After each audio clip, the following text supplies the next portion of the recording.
السلام علیکم ورحمۃ اللہ وبرکاتہ، نحمدہ ونصلی علی رسولہ الکریم، اما بعد فاعوذ باللہ من الشیطان الرجیم، بسم اللہ الرحمن الرحیم، رب اشرح لی صدری ویسر لی امری واحلل عقدۃ من لسانی یفقہوا قولی۔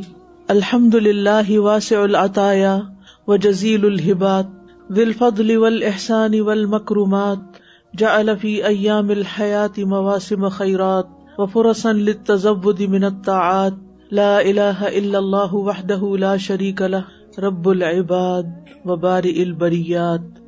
تمام قسم کی حمد اللہ کے لیے ہے جس کے عطیات وسیع ہیں، جس کی نوازشیں بہت بھاری اور عظیم ہیں، جو صاحب فضل اور صاحب احسان ہے اور کرم نواز ہے۔ اس نے زندگی میں نیکیوں کے موسم بنائے اور اس نے ہمیں ایسے مواقع عطا فرمائے جس میں ہم نیکیوں کا زیادہ سے زیادہ زاد راہ جمع کر سکتے ہیں۔ اللہ کے سوا کوئی معبود نہیں، وہ اکیلا ہے، اس کا کوئی شریک نہیں، وہ بندوں کا رب ہے اور تمام مخلوقات کو پیدا کرنے والا ہے۔ آج ہم انشاءاللہ عشرہ ذی الحجہ کی فضیلت کے بارے میں کچھ باتیں پڑھیں گے۔ اس میں سے بہت سی باتیں آپ نے پہلے بھی سن رکھی ہوں گی، لیکن وقت کے گزرنے کے ساتھ ساتھ ہم جانتے ہوئے بھی انجان ہو جاتے ہیں، ہمیں وہ باتیں یاد نہیں رہتی، تو مناسب معلوم ہوتا ہے کہ ان ایام کے آنے سے پہلے، اس مہینے کے آنے سے پہلے ہم ان باتوں کو پھر سے دہرا لیں اور نیکیاں کرنے کے لیے تیار ہو جائیں۔ اس کے بارے میں قرآن مجید کی جن آیات سے استدلال کیا جاتا ہے وہ سورۃ الفجر کی آیت نمبر 1 سے 5 ہے۔ ارشاد باری تعالیٰ ہے، قسم ہے فجر کی اور 10 راتوں کی اور جفت اور طاق کی اور رات کی جب وہ چلتی ہے، یقیناً اس میں عقل والے کے لیے بڑی قسم ہے۔ یہاں اللہ سبحانہ تعالیٰ فجر کی اور 10 راتوں کی قسم کھا رہے ہیں۔ اللہ سبحانہ تعالیٰ انہی چیزوں کی قسم کھاتے ہیں جن کی کوئی اہمیت ہوتی ہے۔ ان کی اہمیت کیا ہے؟ وہ دراصل اللہ سبحانہ تعالیٰ کا ہم پر فضل ہے اور احسان ہے کہ اس نے ہمیں نیکیوں کے، اپنی اطاعت کے، اچھے کام کرنے کے ایسے اوقات رکھے، ایسے موسم رکھے کہ جن سے ہم بھرپور فائدہ اٹھا سکیں، اپنے رب کا قرب پانے کے لیے ایک دوسرے سے آگے بڑھیں۔ خوش نصیب ہے وہ جو ان اوقات سے، ان مواسم سے فائدہ اٹھائے اور انہیں ایسے ہی نہ گزرنے دے۔ ہم دیکھتے ہیں اپنے چاروں طرف کہ اللہ تعالیٰ نے اپنی مخلوقات کے اندر ان کے درمیان کچھ فرق رکھا ہے، بعض کو بعض پر درجات میں بلندی عطا کی ہے۔ اللہ سبحانہ تعالیٰ نے بعض دنوں، بعض راتوں، بعض مہینوں کو دوسرے دنوں، راتوں اور مہینوں پر فضیلت دی ہے۔ تو اللہ سبحانہ تعالیٰ نے ذی الحجہ کے پہلے 10 دنوں کو دنیا کے بہترین ایام قرار دیا ہے، اور ان 10 دنوں میں سے قربانی کے دن کو سب سے افضل بنایا ہے۔ اور عمومی طور پر ہم دیکھتے ہیں کہ ہفتے کے 7 دنوں میں جمعہ کا دن زیادہ افضل ہے، اور راتوں میں سے رمضان کی راتیں اور خاص طور پر عشرہ اواخر کی راتیں سب سے افضل ہیں، اور ان میں سے لیلۃ القدر کی رات سب سے افضل ہے۔ مہینوں میں رمضان کا مہینہ سب سے افضل ہے۔ اور جہاں تک عشرہ ذی الحجہ کا تعلق ہے تو اللہ تعالیٰ نے ان 10 دنوں کی قسم کھائی کیونکہ یہ عشرہ نیکیوں اور اجر و ثواب کے اعتبار سے عام دنوں کے مقابلے میں بہت اہم ہے۔ سب سے پہلے اللہ سبحانہ تعالیٰ نے فجر کی قسم کھائی ہے، والفجر، کیونکہ فجر کی وقت دن کا آغاز ہو رہا ہوتا ہے، روشنی پھوٹ رہی ہوتی ہے۔ پھر اس کے بعد راتوں میں سے 10 راتوں کی، یعنی ذی الحجہ کی 10 راتوں کی قسم کھائی ہے، اور پھر ہر ایون اور آڈ کی قسم کھائی ہے۔ ابن کثیر کہتے ہیں کہ 10 راتوں سے مراد ذی الحجہ کا پہلا عشرہ ہے، جیسا کہ ابن عباس، ابن زبیر، مجاہد اور ان کے علاوہ بہت سے علماء نے یہی بات کہی ہے۔ ان 10 دنوں کی فضیلت اور ان 10 دنوں میں عمل کرنا دن اور رات دونوں میں عام ہے، یعنی عربی میں رات کا لفظ بھول کر صرف رات مراد نہیں لی جاتی، بلکہ اس میں دن خود بخود شامل ہو جاتا ہے۔ لیکن اگر صرف رات کی بات کی جائے تو وہ رمضان کی آخری 10 راتیں جو ہیں وہ زیادہ افضل ہیں ان دنوں سے، اور ذی الحجہ کے آخری دن رمضان کے آخری 10 دنوں سے افضل ہیں، کیونکہ یہ دن یوم النحر، یوم عرفہ اور یوم تربیہ پر مشتمل ہیں۔ قرآن مجید میں ان دنوں کے بارے میں ایک اور آیت بھی ملتی ہے سورۃ الحج میں وَيَذْكُرُ اسْمَ اللَّهِ فِي أَيَّامٍ مَعْلُومَاتٍ کہ چند معلوم دنوں میں لوگ اللہ کا ذکر کریں، اور ان ایام معلومات سے مراد بھی عشرہ ذوالحجہ ہے۔ یہ 10 دن حرمت والے مہینے کے 10 دن ہیں، جیسا کہ آپ جانتے ہیں کہ حرمت والے مہینے 4 ہیں، جن میں سے ایک ذوالحجہ بھی ہے، اور وہ ذوالحجہ کے 10 دن جو ہیں یہ حرمت والے دن بھی ہیں۔ فلا تظلموا فیہن انفسکم، سو ان میں اپنی جانوں پر ظلم نہ کرو۔ یہ دن حدیث کے اعتبار سے بھی سب سے بہترین دنوں میں سے ہیں۔ رسول اللہ صلی اللہ علیہ وسلم نے فرمایا، دنیا کے دنوں میں افضل ترین دن عشرہ ذوالحجہ کے پہلے 10 دن ہیں۔ ان دنوں میں کیا گیا عمل سب سے افضل عمل ہے۔ نبی صلی اللہ علیہ وسلم نے فرمایا، ان دنوں میں کیے گئے عمل سے افضل کوئی عمل نہیں، یعنی عشرہ ذوالحجہ کے دنوں سے۔ ان دنوں میں کیا گیا عمل سب سے پاکیزہ عمل ہے۔ صحیح الترغیب کی روایت ہے، نبی صلی اللہ علیہ وسلم نے فرمایا، اللہ کے نزدیک ذوالحجہ کے 10 دنوں میں نیک اعمال کرنا بہت زیادہ پاکیزگی اور بہت بڑے ثواب کا باعث ہے۔ ان دنوں میں فرائض اور نوافل کا اجر بھی باقی دنوں کی نسبت بڑھ جاتا ہے، یعنی ان 10 دنوں میں جو بھی فرض اور نفل نماز آپ پڑھیں گے یا صدقہ خیرات کریں گے وہ عام دنوں کے مقابلے میں زیادہ اجر و ثواب پائے گا۔ ان دنوں میں اگر آپ روزے رکھتے ہیں تو سال کے باقی دنوں میں روزے رکھنے سے زیادہ افضل ہے۔ ابن عباس کہتے ہیں کہ نبی صلی اللہ علیہ وسلم نے فرمایا، جو عمل ان 10 دنوں میں کیا جائے اس کے مقابلے میں دوسرے دنوں کا کوئی عمل افضل نہیں ہے۔ لوگوں نے عرض کیا کہ جہاد بھی اس کے برابر نہیں؟ آپ نے فرمایا جہاد بھی ان کے برابر نہیں، سوائے اس شخص کے جس نے اپنی جان اور اپنے مال کو خطرے میں ڈالا اور کوئی چیز واپس لے کر نہ لوٹا، یعنی وہ شہید ہو گیا وہیں پر۔ لہٰذا ان دنوں میں ہمیں زیادہ سے زیادہ نیکی کے کاموں کی طرف توجہ کرنی چاہیے۔ الحمدللہ رمضان کا مہینہ آتا ہے تو ہم سب اس سے پہلے ہی اس کی تیاری شروع کر دیتے ہیں، لک فارورڈ کرتے ہیں، انتظار میں ہوتے ہیں۔ پھر رمضان آتا ہے، پھر ہم روزے رکھتے ہیں، ذکر اذکار کرتے ہیں، تلاوت کرتے ہیں، زیادہ قرآن مجید پڑھنے کا اہتمام کرتے ہیں، راتوں کو نوافل زیادہ پڑھتے ہیں، تراویح کی شکل میں، قیام اللیل کی شکل میں، تہجد کی شکل میں، صدقہ خیرات عام دنوں سے کہیں زیادہ بڑھ جاتا ہے۔ لیکن بہت سے لوگ ان 10 دنوں کی فضیلت سے غافل رہتے ہیں اور ان 10 دنوں میں وہ کام نہیں کرتے جو انہیں کرنا چاہیے۔ تو خواہ حقوق العباد میں سے کچھ ہو یا پھر حقوق اللہ میں سے ہو، ہمیں عام دنوں کی نسبت اپنے نیک اعمال کو زیادہ کرنا ہے۔ اگر دیکھا جائے تو اس عشرے میں بڑی بڑی عبادات جمع ہو جاتی ہیں۔ ابن حجر رحمہ اللہ فرماتے ہیں، باقی دنوں کی نسبت ان دنوں کی فضیلت کا ایک سبب یہ بھی ہو سکتا ہے کہ اس میں بڑی بڑی عبادات جمع ہو جاتی ہیں، جیسے نماز، روزہ، صدقہ، حج۔ عبادات کا یہ اجتماع باقی ایام میں نہیں ہوتا، یعنی رمضان میں ہم نماز، روزہ اور صدقہ خیرات تو کرتے ہیں، عمرہ بھی کر لیتے ہیں، لیکن حج نہیں ہوتا۔ تو ان دنوں میں باقی سارے کام بھی ہو جاتے ہیں اور حج بھی ہو جاتا ہے۔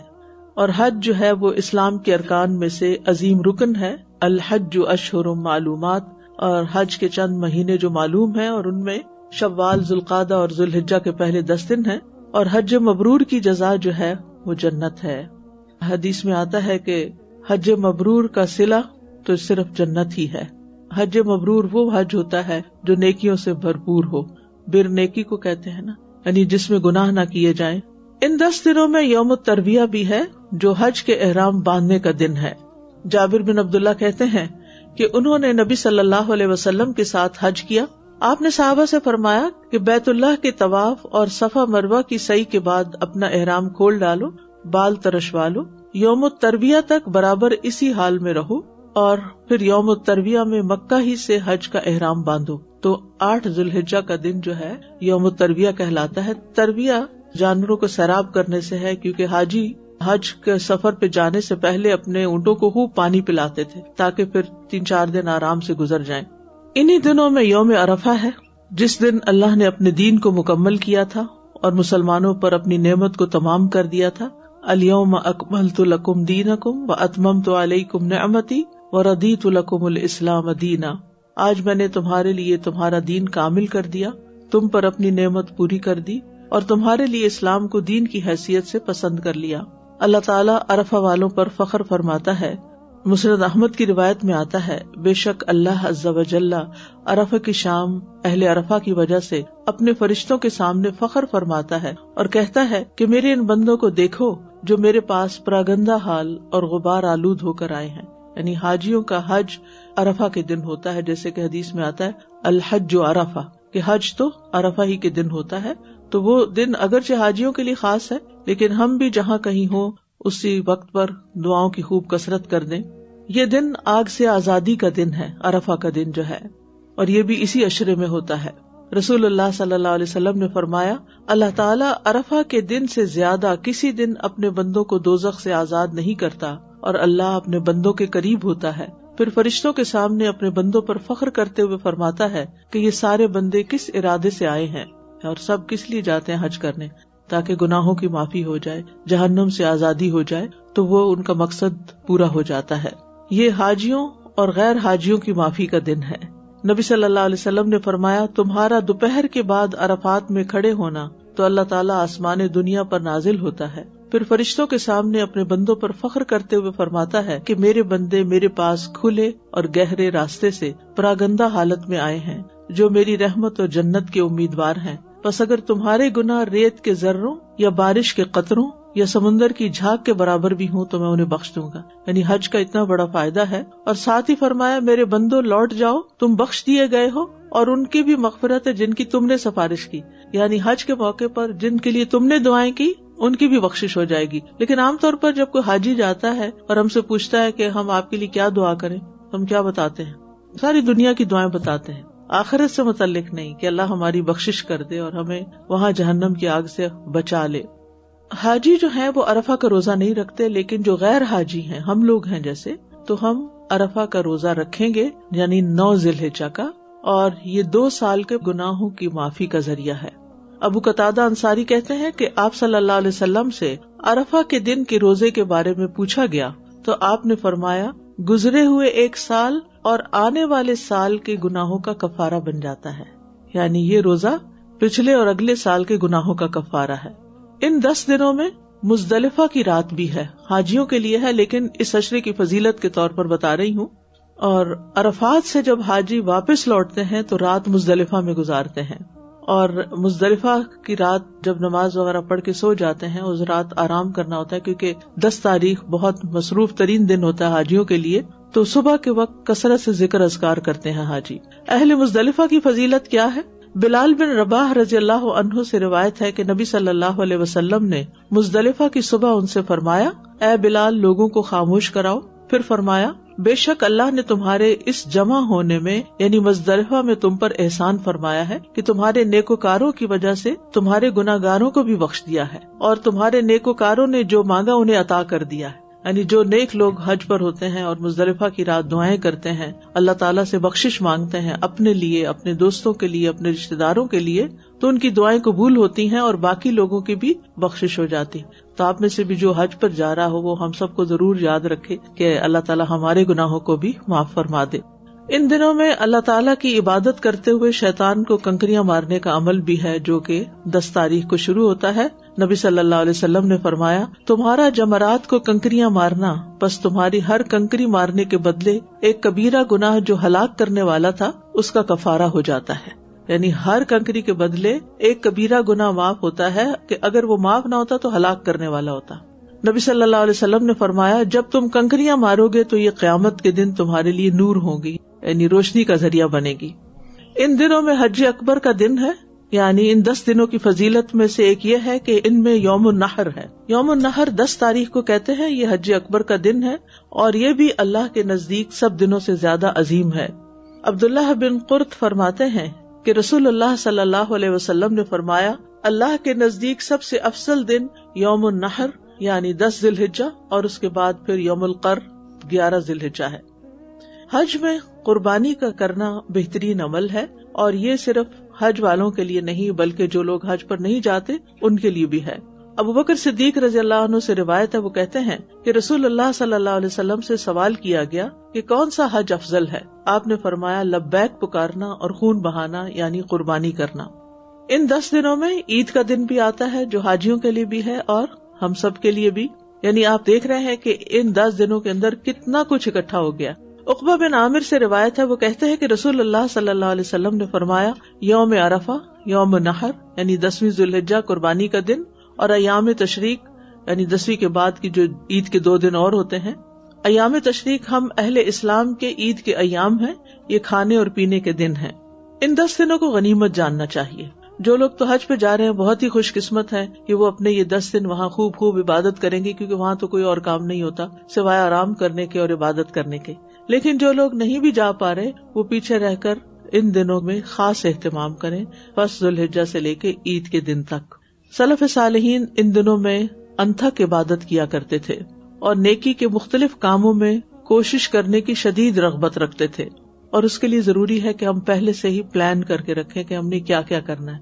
مثلا اگر آپ کی زکوٰۃ ڈیو ہے، یا آپ نے کوئی خاص صدقہ خیرات کرنا ہے، کوئی خاص کسی جگہ پر یعنی اپنا حصہ ڈالنا ہے، تو وہ ان 10 دنوں کے اندر اگر آپ کریں گے تو اس کا اجر و ثواب باقی سارا سال کرنے سے کہیں زیادہ بہتر ہوگا. سعید بن جبیر کے بارے میں آتا ہے کہ جب یہ 10 دن شروع ہو جاتے تو اپنی طاقت سے بڑھ کر سخت محنت کرتے اور ان 10 دنوں کی عبادت کی بہت ترغیب دیتے اور کہتے، ان 10 دنوں کی راتوں کو اپنے لیے دیے نہ بجھایا کرو، یعنی راتوں کو بھی جاگتے رہا کرو، شب بیداریاں کیا کرو، قرآن پڑھا کرو، عبادت کیا کرو. ابو عثمان نہدی کہتے تھے، نیک لوگ صحابہ کرام اور سلف صالحین 3 قسم کے دنوں کی تعظیم کرتے: رمضان کے آخری 10 دن، ذی الحجہ کے پہلے 10 دن اور محرم کے پہلے 10 دن. ان دنوں کو اللہ کی اطاعت اور تقرب سے آباد کرنا چاہیے، یعنی زیادہ سے زیادہ نیک اعمال کرنے کے لیے اپنے آپ کو تیار کر لینا چاہیے. الحمدللہ رمضان میں ہم محنت کرتے ہیں اور اپنے نفسوں میں قوت اور چستی بھی پاتے ہیں، لیکن جب یہ 10 دن آتے ہیں تو ہم کمزوری دکھاتے ہیں اور پورا خیال نہیں کرتے، سست پڑ جاتے ہیں. حالانکہ یہ 10 دن رمضان کے دنوں سے زیادہ عظیم ہے، رمضان کی راتوں سے نہیں، دنوں سے زیادہ عظیم ہے، اور ان میں کیے جانے والے اعمال اللہ کو زیادہ محبوب ہیں اور اللہ کے ہاں زیادہ افضل ہیں. اور جو دل کی خوشی سے نیکی کرے تو اللہ تعالیٰ کو وہ سب معلوم ہے. وَمَن تَطَوَّعَ خَيْرًا فَإِنَّ اللَّهَ شَاكِرٌ عَلِيمٌ. اور جو کوئی خوشی سے نیکی کرے تو بے شک اللہ تعالیٰ قدردان ہے، سب کچھ جاننے والا ہے. یعنی اللہ سبحانہ تعالیٰ سے کچھ بھی چھپا ہوا نہیں، اور جو بھی نیکی کرے گا اللہ سبحانہ تعالیٰ اس کی نیکی کی قدر کرے گا. لہٰذا ہر طرح کا فرض، واجب، مستحب کام، کوئی بھی نیکی کا چھوٹا یا بڑا کام جو ہے وہ کرنا چاہیے، کیونکہ ان کا اجر کئی گنا زیادہ بڑھ جاتا ہے، اور گناہوں کی معافی کا ذریعہ بھی ہیں یہ دن. اور یہ اللہ تعالیٰ کی بہت بڑی نعمت ہے کہ اس نے ہمیں نہ صرف یہ کہ دن دیے بلکہ ان کی تعلیم بھی دی. اب کرنے کے کام کیا ہیں؟ ان 10 دنوں میں ہم نے کیا کرنا ہے؟ نیکی کے جو بھی کام کرنے ہیں سب سے پہلے اپنی نیت کو اللہ کے لیے خالص کر لیں کہ ہم نے جو کچھ بھی کرنا ہے وہ اللہ کے لیے کرنا ہے، کسی پر کوئی بھی احسان نہیں. اور جو شخص سچے دل سے یہ نیت کرے گا اللہ اس کو سچا کر دے گا. اب اخلاص کا کیا مطلب ہے؟ اخلاص کا مطلب یہ ہوتا ہے کہ اپنے اعمال کے ذریعے اللہ کی رضا اور آخرت کے اجر کو حاصل کرنے کا ارادہ کرنا. یعنی ہم عمل کیوں کریں؟ تاکہ ہمیں اللہ کی رضا حاصل ہو اور آخرت میں اس عمل کا اجر ملے. قرآن مجید میں آتا ہے وَمَنْ أَرَادَ الْآخِرَةَ وَسَعَى لَهَا سَعْيَهَا وَهُوَ مُؤْمِنٌ فَأُولَئِكَ كَانَ سَعْيُهُمْ مَشْكُورًا. جو آخرت کو چاہتا ہو اور اس کے لیے ضروری کوشش کرے جیسے کہ کرنی چاہیے، جبکہ وہ مومن بھی ہو، تو یہی لوگ ہیں جن کی کوشش قابل قدر ہے. یعنی آخرت کے ارادے سے اگر آپ نیک کام کریں گے تو آپ کی کوششوں کی قدر کی جائے گی، اور اگر دنیا کے فائدے حاصل کرنے کے لیے یا دکھاوے کے لیے کچھ کریں گے تو پھر دنیا میں تھوڑا بہت مل جائے گا مگر آخرت کے لیے کچھ نہیں ہوگا. اخلاص نیت کی اہمیت یہ ہے کہ اللہ تعالیٰ نے عبادت کو اخلاص کے ساتھ ہی قبول کیا ہے. اللہ تعالیٰ صرف خالص عمل ہی قبول کرتا ہے. قرآن مجید میں آتا وَمَا أُمِرُوا إِلَّا لِيَعْبُدُوا اللَّهَ مُخْلِصِينَ لَهُ الدِّينَ. حالانکہ وہ یہی حکم دیے گئے تھے کہ دین کو اللہ کے لیے خالص کرتے ہوئے یکسو ہو کر اس کی عبادت کریں. اور حدیث میں آتا ہے رسول اللہ صلی اللہ علیہ وسلم نے فرمایا اللہ تعالیٰ صرف وہ عمل قبول کرتا ہے جو خالص اس کے لیے کیا جائے، یعنی کوئی اور بیچ میں شامل نہ ہو، اور صرف اس کی رضامندی مقصود ہو. یعنی مقصد کیا ہو کہ اللہ مجھ سے راضی ہو جائے. اللہ سبحانہ تعالیٰ ہم سے احسن عمل چاہتا ہے، جیسے کہ قرآن مجید میں آتا ہے ایکم احسن عملا. اللہ تعالیٰ تمہیں آزما رہا ہے زندگی موت دے کے کہ وہ دیکھے کہ تم میں سے احسن عمل کون کرتا ہے. تو احسن عمل جو ہے وہ اکثر نہیں ہے، یعنی زیادہ مراد نہیں ہے اس سے، جتنا بھی آپ کر سکے لیکن اس کی کوالٹی بہت اچھی ہو، ظاہر اور باطن دونوں ہی اس کا اچھا ہو، ظاہر میں سنت کے مطابق ہو اور باطن میں نیت اللہ کی رضا ہو. جیسے نبی صلی اللہ علیہ وسلم رات کی نماز میں صرف 8 رکعتیں پڑھتے تھے، لیکن حضرت عائشہ ان کے بارے میں فرماتی ہیں لا تسأل عن حسنہن وطولہن، ان 8 رکعتوں میں جو حسن اور طوالت ہوتی تھی وہ مت پوچھو. ہمیں یہ ہوتا ہے کہ ہماری تعداد زیادہ ہو جائے، لیکن اس میں رکوع سجدے اور سکون سے اللہ کی عبادت کرنا وہ نہیں ہوتا. تو جب بھی نماز پڑھیں اس کے اندر خوبصورتی لائیں، اس کا ظاہر کا طریقہ اور انداز بھی درست ہو، اور پھر اس کے ساتھ ساتھ نیت صرف اللہ کی رضا کے لیے ہو. اور ہر نماز کے بعد پھر دعا بھی کرے ربی اعنی علی ذکرک و شکرک و حسن عبادتک، کہ اے میرے رب میری مدد فرما اپنے ذکر پر، اپنے شکر پر اور خوبصورت عبادت پر. ہم سب کو خوبصورتی پسند ہے نا، ہر چیز میں سے ہم کیا چاہتے ہیں؟ اچھی چیز ہمیں ملے. جب بھی آپ فروٹ خریدنے جاتے ہیں، آپ سبزی لینے جاتے ہیں، آپ کوئی ڈریس لینے جاتے ہیں، یعنی کہیں پر بھی آپ کو کچھ لینا ہو تو آپ اپنے لیے کیا اٹھاتے ہیں؟ جو خوبصورت، جو بہترین ہو. تو جب اللہ کو دیتے ہیں، چاہے نماز ہے، چاہے صدقہ ہے، چاہے کچھ بھی، تو اس کو بھی خوبصورت ہونا چاہیے، اس کو بھی بہترین ہونا چاہیے. اخلاص کیسے پیدا ہو سکتا ہے؟ نمبر 1، ہر نیکی آخری نیکی سمجھ کے کریں. اس اشرے کو سمجھے کہ بس یہ شاید میری زندگی کا آخری اشرا ہو جو مجھے ملے، ہو سکتا ہے اگلے سال مجھے یہ اشرا نہ ملے، تو پھر مجھے یہ اشرا خوب اچھی طرح اللہ کی خاطر عبادت میں گزارنا ہے. کیونکہ ہمیں قرآن مجید میں بھی سبق یہی ملتا ہے وَلَا تَمُوتُنَّ إِلَّا وَأَنْتُمْ مُسْلِمُونَ، تمہیں موت نہ آئے مگر اس حال میں کہ تم مسلمان ہو، فرما بردار ہو، یعنی اللہ ہی کے لیے کام کر رہے ہو. صبح ہو تو شام کا انتظار نہ کرو، شام ہو تو صبح کا انتظار نہ کرو. پھر اخلاص کے لیے دوسرا طریقہ جو آپ نے کرنا ہے انشاءاللہ، تنہائی کی عبادت، یعنی لوگوں سے چھپ کے نیکیاں کرنا، تنہائی میں رونا. بعض اوقات کوئی رو رہا ہوتا تو ہمیں بھی رونا آ جاتا ہے، وہ رونا نہیں جو اخلاص والا ہے. تنہائی میں رونا، تنہائی میں دل سے آہیں بھرنا، تڑپنا. جیسے ہم دنیا کی چیزوں کے لیے تڑپتے ہیں، ایسے ہی اپنی دعاؤں میں تڑپیں. اپنے فرائض بھی تنہائی میں ادا کریں. اپنی خلوت کی عبادت کو جلوت سے بہتر بنائیں، یعنی جو اکیلے میں نماز ہے یا عبادت یا کوئی بھی کام، وہ اس سے بھی زیادہ اچھا کریں جو سب کے سامنے کر رہے ہوتے ہیں. اخلاص کے لیے تیسرا طریقہ، نیکیوں کو اللہ کا حکم سمجھ کے کریں، عادتاً نہیں. عبادت کو عادت نہ بنا لیں بلکہ اللہ کی فرما برداری اور اطاعت سمجھ کر. چاہے حقوق اللہ ہوں، چاہے حقوق العباد ہوں، ہمسائے ہوں، رشتہ دار ہوں، والدین ہوں، اولاد ہوں، استاد ہوں، سب سے حسن سلوک عبادت سمجھ کے کریں. کوئی بیمار ہے، آپ اس کی عادت کرنے جا رہے ہیں، حتیٰ کہ آپ ایک میسج بھی لکھ رہے ہیں نا، تو اس وقت بھی یہ کہیں کہ میں صرف اللہ کی خاطر حال پوچھوں، اس لیے نہیں کہ آج میں پوچھوں تو کل کوئی میرا پوچھے. اخلاص کے لیے چوتھا طریقہ کیا ہے کہ ہر قسم کی نیکی کریں.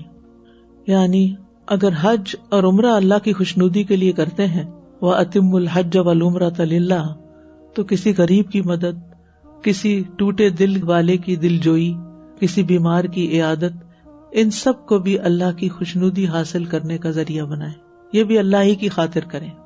پھر ہر طرح کی نیکیاں، چھوٹی بھی اور بڑی بھی. یعنی جب عشرہ آ رہا ہے تو اس کا مطلب نہیں کہ بڑی بڑی نیکیوں کے بارے میں ہم سوچ لیں اور چھوٹے کاموں کو بھلا دیں.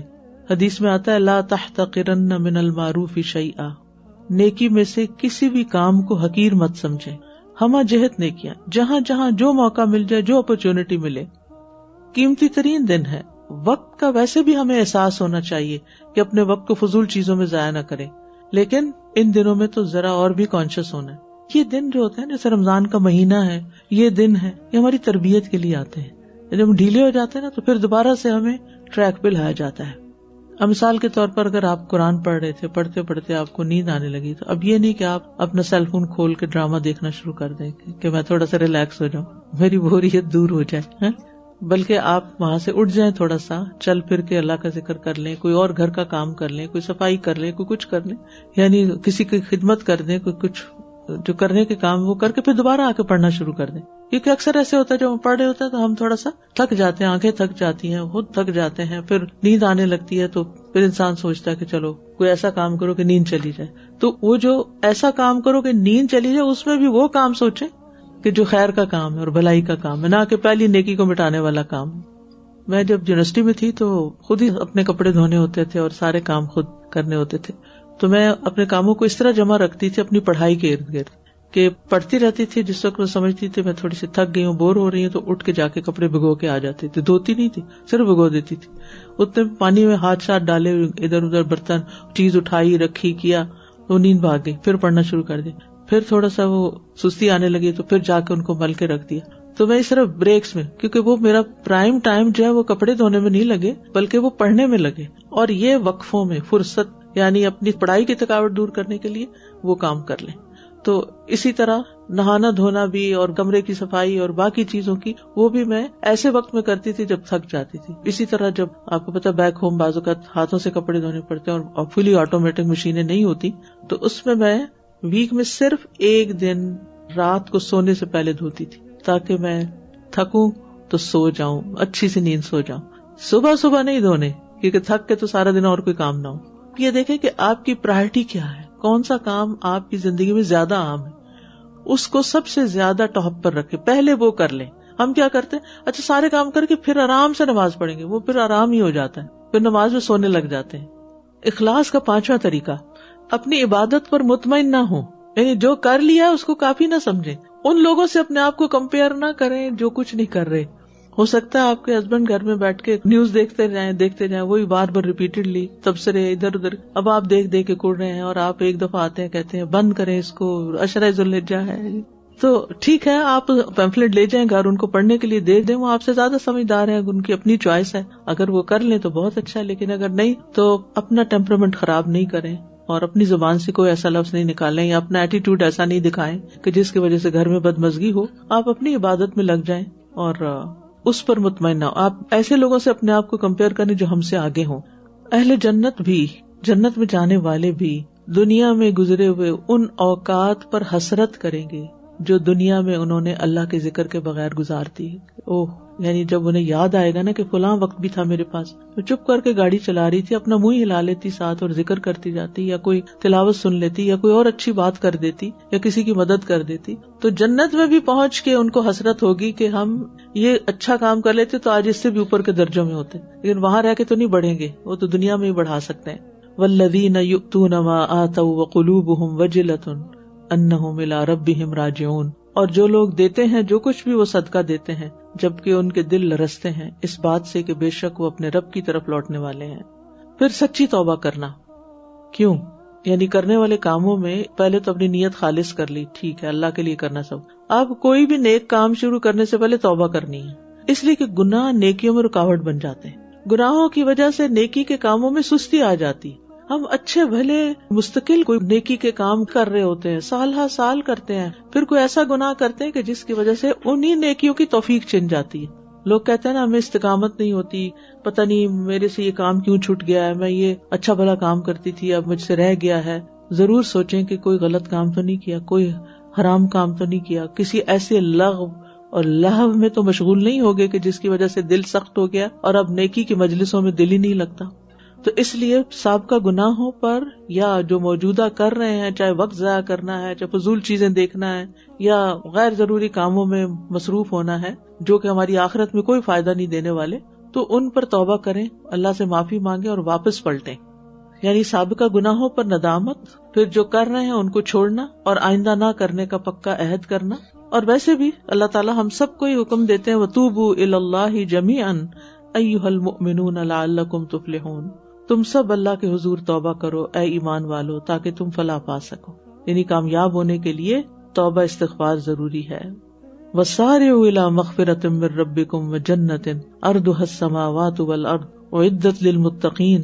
اور ایک دوسرے سے بڑھ کر اپنے رب کی بخشش کی طرف دوڑو اور اس جنت کی طرف دوڑو جس کی چوڑائی آسمانوں اور زمین کے برابر ہے، ڈرنے والوں کے لیے تیار کی گئی ہے. حدیث میں آتا ہے ہر انسان خطا کار ہے اور بہترین خطا کار وہ ہیں جو توبہ کرنے والے ہیں.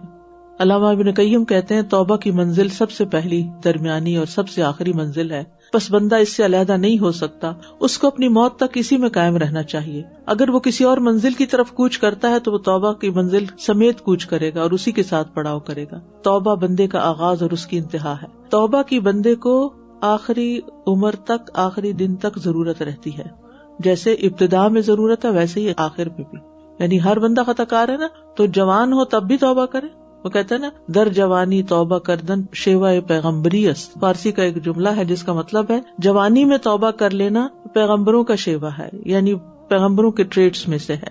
تو جب بھی انسان کو احساس ہو کہ یا دل بھاری ہو یا بوجھل ہو یا نیکی کرنے کو دل نہ چاہتا ہو یا نیکی کرنے کا موقع ہاتھ سے جا رہا ہو، تو پھر توبہ استغفار شروع کرے کہ یا اللہ تو میرے لیے راستہ کھول دے اور جو رکاوٹیں ہیں میری دور کر دے۔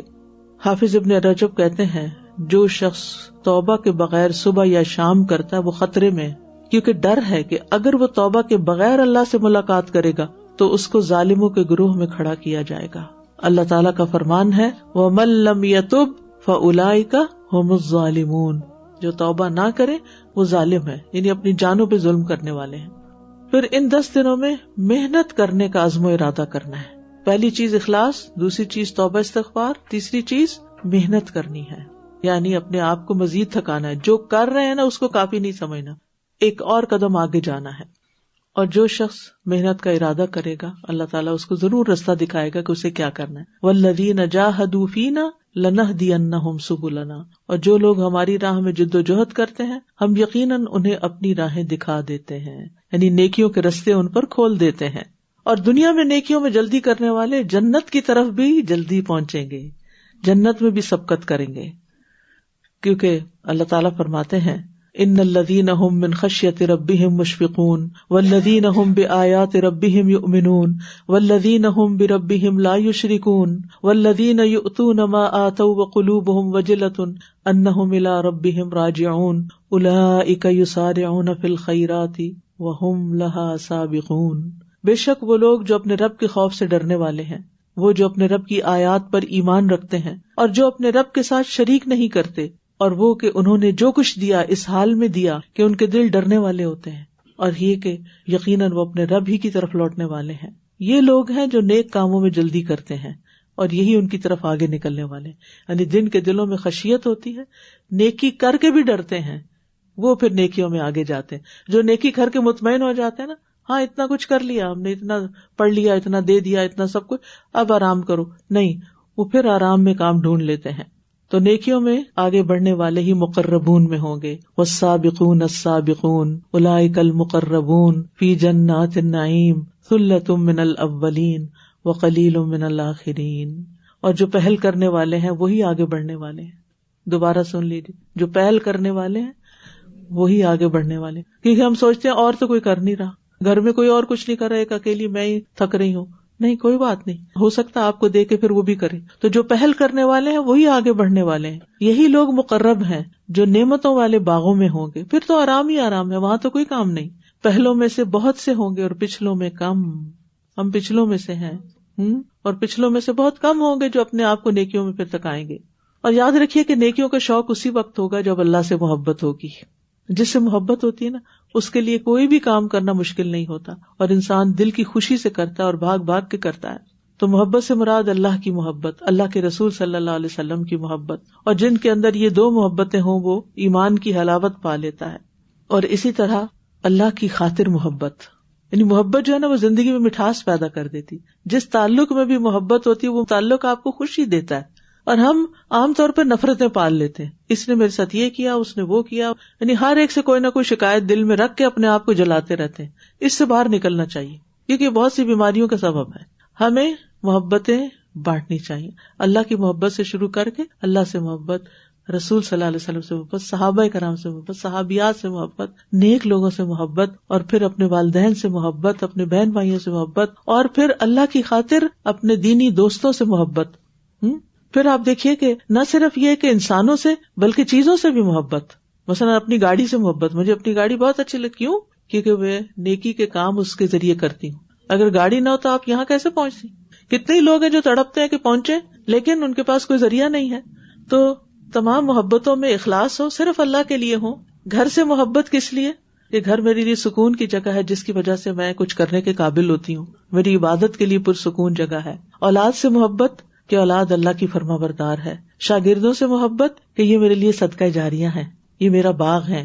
صحابہ سے محبت کہ وہ اللہ کے رسول صلی اللہ علیہ وسلم سے محبت کرتے تھے، اس لیے ان سے محبت. تو ہر محبت کی وجہ بھی جانے کہ کسی بھی چیز سے آپ محبت کیوں کرتے ہیں.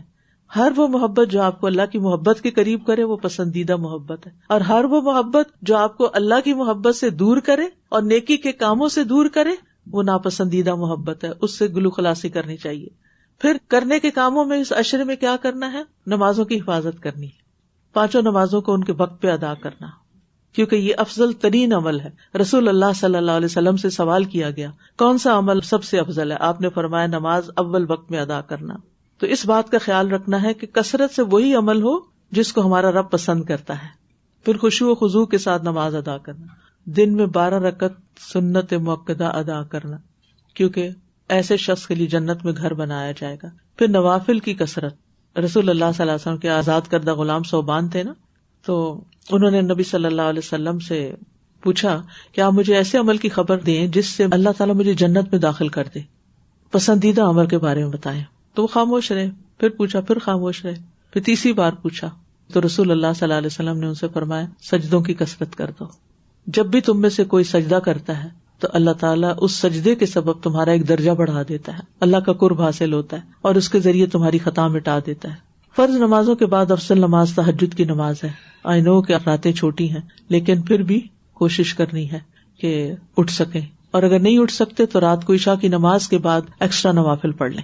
پھر اسی طرح تہجد میں طویل قرات، یعنی وہ نفل ایسے نہ پڑھیں جن میں صرف قل ہو اللہ پڑھیں، بلکہ آپ نے اگر کچھ حصہ حفظ کیا ہوا ہے تو وہ حفظ کیا ہوا حصہ ان میں پڑھیں، اگر نہیں حفظ کیا ہوا تو دیکھ کے پڑھ لیں. پھر اشراق یا چاشت کے نوافل 2 رکعت، یہ جو دن کے ابتدائی حصے میں ہوتی ہے، یہ سارے جسم کے ایک ایک جوڑ کا صدقہ ہوتا ہے. اور 4 رکعتیں اگر انسان پڑھ لے تو اللہ تعالیٰ کی طرف سے دن بھر کی کفایت کا وعدہ ہے. پھر مردوں کے لیے جماعت کے ساتھ نماز ادا کرنا. ایک اور کام جس کو ہم کثرت سے کر سکتے ہیں وہ اللہ کا ذکر ہے. اٹھتے بیٹھتے، کام کاج کرتے، چلتے پھرتے، ڈرائیو کرتے، چھوٹے چھوٹے وقفوں میں، کیونکہ وَيَذْكُرُ اسْمَ اللَّهِ فِي أَيَّامٍ مَّعْلُومَاتٍ، ان ایام میں اللہ کے ذکر کی کثرت. نبی صلی اللہ علیہ وسلم نے فرمایا کوئی دن اللہ کے ہاں ان 10 دنوں سے زیادہ عظمت والا نہیں، اور نہ ہی کسی دن کا عمل اللہ تعالیٰ کو ان 10 دنوں کے عمل سے زیادہ محبوب ہے. بس تم ان 10 دنوں میں کثرت سے لا الہ الا اللہ، اللہ اکبر اور الحمدللہ کہو. یعنی کون سا ذکر زیادہ کرنا؟ جیسے وہ ایک تسبیح کرتے ہیں نا، سبحان اللہ والحمدللہ ولا الہ الا اللہ واللہ اکبر، اس کی تسبیحات زیادہ کرنی، یعنی یہ خاص ذکر ہے ان دنوں کا. نبی صلی اللہ علیہ وسلم نے فرمایا کیا میں تمہیں بہترین عمل نہ بتاؤں جو تمہارے مالک کے نزدیک اچھا اور پاکیزہ ہے، تمہارے درجات کی بلندی کا سبب ہے، سونا چاندی خرچ کرنے سے بہتر ہے، اللہ کی راہ میں جہاد کرتے ہوئے تمہارے کفار کی گردنیں مارنے اور ان کے تمہاری گردنیں مارنے سے بھی افضل ہے. صحابہ نے عرض کیا کیوں نہیں؟ فرمایا اللہ کا ذکر. اور اس میں تو کچھ مشکل نہیں، یعنی کسی بھی کام میں آپ کی ہمت طاقت لگتی ہے، ذکر کرنے میں تو کچھ بھی مشکل نہیں لگتی، لیکن بس ہمیں عادت نہیں ہوتی نا، ہم غور کریں گے، چپ کر کے بیٹھے، کیا مشکل ہے، زبان ہلاتے رہے ساتھ ساتھ. رسول اللہ صلی اللہ علیہ وسلم نے فرمایا بہترین عمل یہ ہے کہ جب تم دنیا سے رخصت ہو تو تمہاری زبان اللہ کے ذکر سے تر ہو. یعنی آپ ہسپتال میں ہیں، آپ بیڈ پہ لیٹے ہوئے ہیں، زبان ہلتی رہے، لیکن یہ انہی کی ہلے گی جن کو عام دنوں میں ذکر کی عادت ہو. اور پھر ذکر کرنے والے جہاں وہ سب سے سبقت لے جائیں گے، وَلَذِكْرُ اللَّهِ أَكْبَرُ، کیونکہ اللہ کا ذکر سب سے بڑی چیز ہے. اور ویسے بھی جب آپ اللہ کا ذکر کرتے ہیں، اللہ کو یاد کرتے ہیں، تو اللہ تعالیٰ آپ کو یاد کرتے ہیں. اور پھر ذکر کرتے ہوئے آپ کوئی برا کام نہیں کر سکتے، کوئی حرام کام نہیں کر سکتے، وہ برائی اور بے حیائی سے آپ کو روکتا ہے. لہٰذا ان دنوں میں کرنے کے کام کیا ہے کہ کثرت سے تسبیحات، تکبیرات، اللہ کی حمد بیان کرنا، صبح و شام کے اذکار، استغفار کی کثرت، درود شریف پڑھنا، مقبول اوقات میں دعائیں کرنا، خصوصاً عرفہ کے دن نئی دعائیں اور اذکار زبانی یاد کرنا. پھر کثرت سے تکبیرات پڑھنا، یعنی اللہ اکبر کی کثرت. اور اگر آپ کو بھول جاتا ہے نا تو آپ جیسے یوٹیوب پر بہت اچھی اچھی تکبیرات ہیں، کوئی بھی کھول کے موبائل کے اوپر لگا چھوڑیں تو اس سے یہ کہ گھر والوں کو بھی یاد آ جائیں گی کہ تکبیرات پڑھنا. یعنی ایک دفعہ تو دن میں ضرور یہ عمل کریں کہ تکبیرات لگائیں. یعنی ذی الحجہ کے 10 دنوں میں ذکر کی تمام قسموں میں سے خاص ترین ذکر جو ہے وہ تکبیر کہنا ہے، اللہ اکبر، اللہ سب سے بڑا ہے. کیونکہ تکبیر کہنا عظمت والے رب کا ذکر کرنا ہے. تکبیر عظیم عبادت ہے، اللہ نے اپنے بندوں کو اس ذکر کی دعوت دی اور رغبت دلائی ہے. قرآن مجید میں آتا ہے وَرَبَّكَ فَكَبِّرْ، اپنے رب ہی کی پس بڑائی بیان کرو. وَكَبِّرْهُ تکبیرا، اور اس کی بڑائی بیان کرو، خوب بڑائی بیان کرنا. تکبیر کہنا کیا ہے؟ جیسے حضرت علی رضی اللہ عنہ نے اس کی وضاحت کی ہے، اللہ شان میں بہت بڑا ہے، وہ سلطنت اور اقتدار میں عظیم ہے، وہ سب سے بڑا ہے، وہ ذات جس کے سامنے ہر چیز حقیر ہے، ہر چیز اس کے سامنے چھوٹی ہے. یعنی جب آپ اللہ اکبر کہہ دیتے ہیں تو پھر ہر چیز سے بڑا اس کو مان لیا. وہ آپ کی مصروفیات، آپ کے کام، آپ کے مال، آپ کی زندگی، آپ کے ازواج، آپ کی اولاد، آپ کے والدین اور آپ کی ہر چیز سے بڑا ہے، ہر کام سے بڑا ہے، ہر چیز سے بڑا ہے. تو عشر ذی الحجہ میں جو چیز سیکھنے کا لیسن ہے وہ کیا کہ آپ کے دل میں اللہ کی بڑائی بیٹھ جائے، سال بھر کے لیے بلکہ زندگی بھر کے لیے، کہ اللہ ہی سب سے بڑا ہے. اور ویسے بھی ہم سب کو ضرورت ہے اس بات کو جاننے کی کہ اللہ سب سے بڑا ہے، کیونکہ جب ہم اللہ کو بڑا مان لیں گے نا تو بہت سے مسائل خود ہی حل ہو جائیں گے، کیونکہ وہ ہماری پریشانیوں سے بڑا ہے، ہمارے خوف اور ڈر سے بڑا ہے، گناہوں سے بڑا ہے، ہمارے نیک اعمال سے بڑا ہے، ہماری رغبتوں اور خواہشوں سے بڑا ہے، جن سے ہمیں خوف ہے یا جو ہمارے دشمن ہیں یا جو ہمارے حاسد ہیں ان سب سے بڑا ہے، ہمارے خلاف چالیں چلنے والوں سے بڑا ہے، سب سے بڑا ہے وہ. لہٰذا اسی کی طرف رجوع کرنا ہے. اور پھر یہ کہ جن لوگوں سے ہمیں امید ہوتی ہے یا ہمیں کوئی فائدہ پہنچائیں گے یا ان سے ہماری کچھ مصلحتیں ہوتی ہیں، ان سے بھی بڑا ہے. جب ہم اللہ کو بڑا مان لیتے ہیں نا تو پھر مایوسی نہیں آتی ہمارے نزدیک. جب کسی انسان کے رویے سے شکایت ہوتی ہے تو ہم کہتے ہیں انسان ہے نا، کمزور ہے، اس لیے اس سے تو یہی ایکسپیکٹڈ تھا. اللہ سب سے بڑا ہے نا، اللہ ہر عیب سے پاک ہے. اور پھر یہ کہ جب اللہ کو بڑا مان کے آپ کسی کام کا ارادہ کریں گے تو اللہ کی مدد بھی آئے گی، اور وہ چیز جو آپ چاہتے ہیں آپ کی طرف خود دوڑتی ہوئی آئے گی. اور پھر اللہ بڑا ہے نا، وہ آپ کو لوگوں پہ ڈیپینڈنٹ نہیں کرے گا، آپ کو کسی کا محتاج نہیں کرے گا. تو اللہ کی بڑائی بیان کر رہے ہیں. اور حدیث میں آتا ہے مسند احمد کی واللہ اکبر تملأ ما بین السماء والارض، اللہ اکبر کہنا زمین اور آسمان کے درمیان ساری فضا کو بھر دیتا ہے، آسمان کے دروازے کھل جاتے ہیں. نبی صلی اللہ علیہ وسلم کے ساتھ صحابہ نماز پڑھے تھے تو ابن عمر کہتے ہیں کہ جماعت میں سے ایک آدمی نے کہا اللہ اکبر کبیرا والحمد للہ کثیرا وسبحان اللہ بکرۃ واصیلا. تو نماز کے بعد آپ نے پوچھا کہ یہ کلمات کس نے کہے، کون ہے یہ؟ تو ایک شخص نے کہا کہ اللہ کے رسول صلی اللہ علیہ وسلم میں ہوں. آپ نے فرمایا مجھے تعجب ہوا کہ اس کے لیے آسمان کے دروازے کھولے گئے، یعنی اس نے ایک کلمہ پڑھا تو آسمان کے دروازے کھولے گئے. ابن عمر کہتے ہیں کہ اس کے بعد میں نے ان کلمات کو کبھی چھوڑا ہی نہیں، ہر نماز میں پڑھے. تو جب آپ سبحانک اللہ پڑھتے ہیں نا ساتھ یہ بھی پڑھ لیا کریں. صحابہ اور تابعین بھی ان ایام میں کثرت سے تکبیرات پڑھتے. حضرت ابن عمر اور ابو ہریرہ ان 10 دنوں میں بازار کی طرف نکل جاتے، دونوں تکبیرات پڑھتے، لوگ ان کی تکبیر سن کر تکبیر کہتے. اور محمد بن علی نفل نمازوں کے بعد بھی تکبیر کہتے تھے. ویسے بھی ہم سلام پھیر کے اللہ اکبر تو کہتے ہیں لیکن پھر زیادہ ریپیٹ کر سکتے ہیں. پھر یہ ہے کہ خواتین بھی تکبیرات پڑھتی تھی. عمر رضی اللہ عنہ منا میں اپنے خیمے کے اندر تکبیر کہتے تو مسجد میں موجود لوگ سنتے وہ تکبیر کہتے، ان کو سن کے بازار والے سنتے وہ تکبیر کہتے. سارا منا اس زمانے میں بغیر لاؤڈ اسپیکر کے تکبیرات سے گونج اٹھتا تھا. آج آپ دیکھتے ہیں حاجی جاتے ہیں کوئی تکبیرات نہیں پڑھ رہا ہوتا اور کوئی کچھ نہیں کر رہا ہوتا.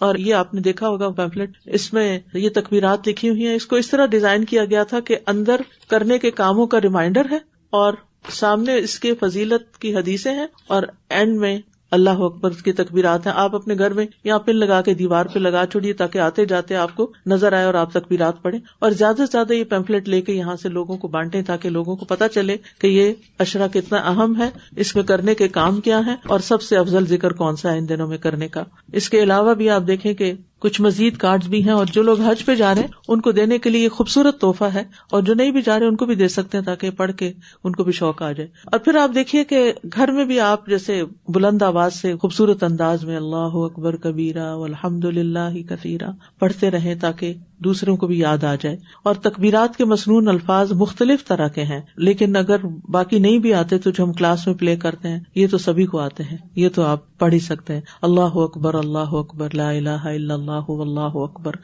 اکبر وللہ الحمد.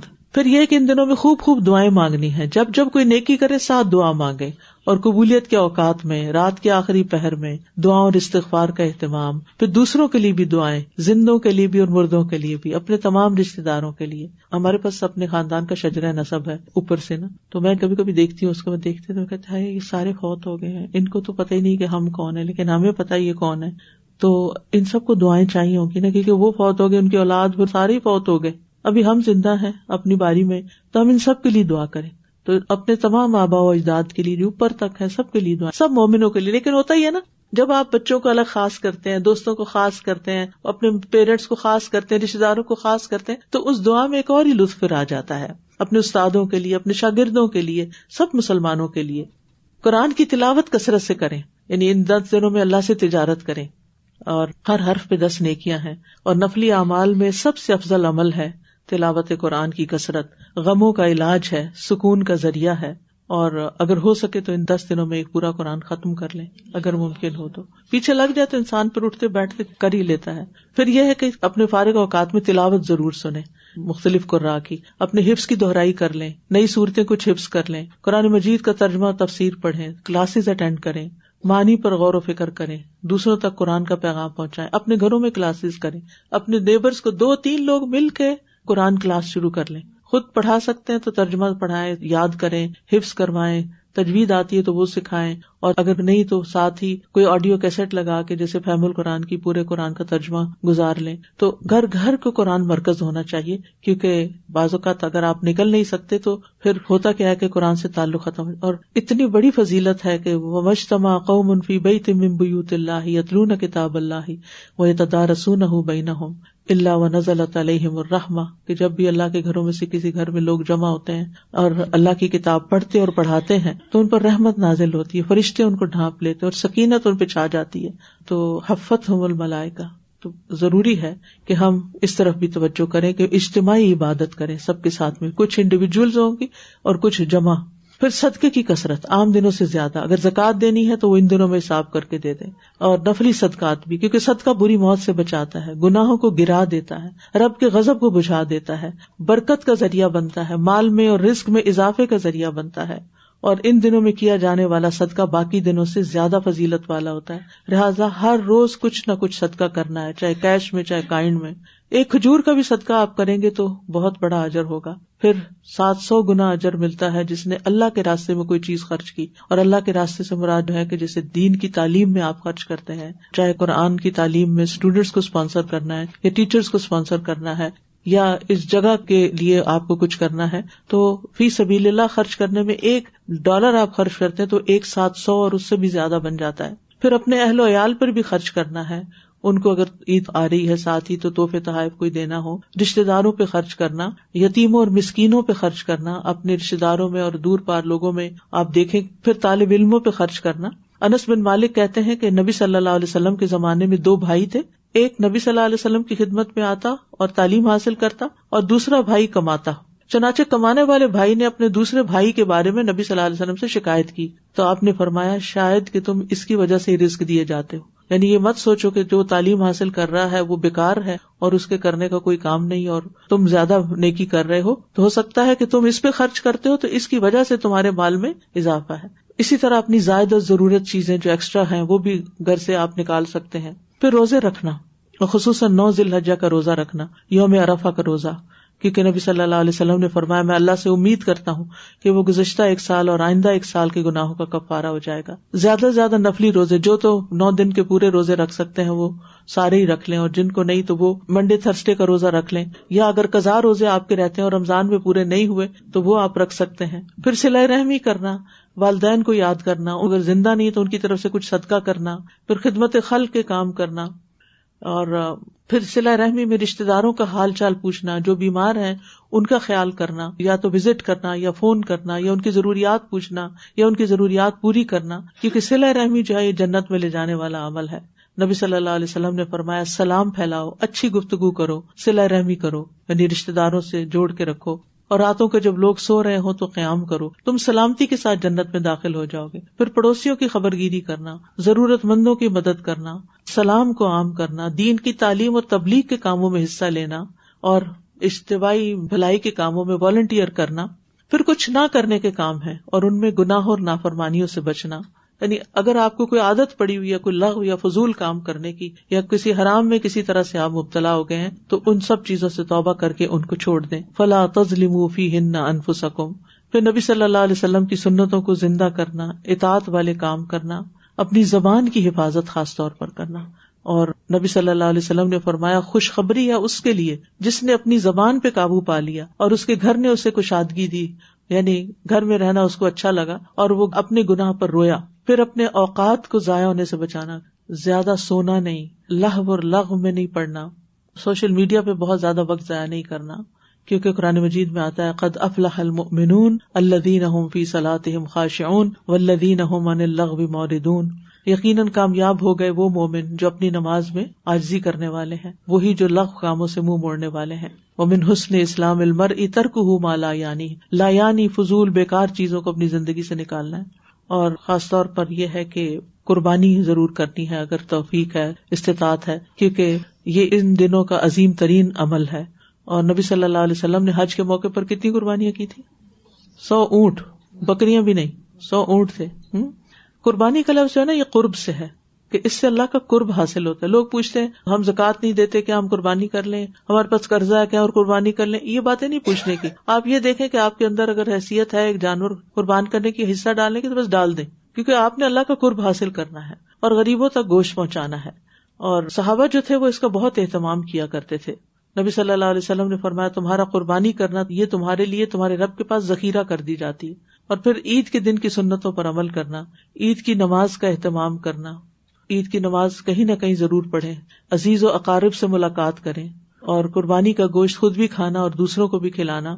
اور پھر دکھاوے نہیں کرنا, یعنی یہ نہیں کہ قربانی کا گوشت بٹ رہا ہے اس کی تصویریں پوسٹ کر رہے ہیں, پھر پکا لیا تو اس کی تصویریں پوسٹ کر رہے ہیں, جانور کی تصویریں پوسٹ کر رہے ہیں. ان چیزوں سے بچنا ہے, یہ پسندیدہ نہیں ہے. پھر ذوالحجہ کا چاند جب نظر آ جائے گا تو چاند دیکھنے کی کوشش کرنی ہے, پھر دعا بھی پڑھنی ہے, اور چاند نظر آتے ہی تکبیرات شروع کر دینی ہے. ٹھیک ہے, اور بال اور ناخن اس سے پہلے ہی کاٹ کے رکھ لینے ہیں اگر آپ کا قربانی کا ارادہ ہے. قربانی کرنے والے کے لیے پابندی ہے, کیونکہ نبی صلی اللہ علیہ وسلم نے فرمایا جب ذی الحجہ کا عشرہ شروع ہو جائے اور تم میں سے کسی کا قربانی کرنے کا ارادہ ہو تو اپنے بالوں اور جلد میں سے کچھ نہ لے. اسی طرح جو اسکن وغیرہ ہوتی اس کو بھی نہیں کھرچنا, یعنی حفاظت کرنی ہے.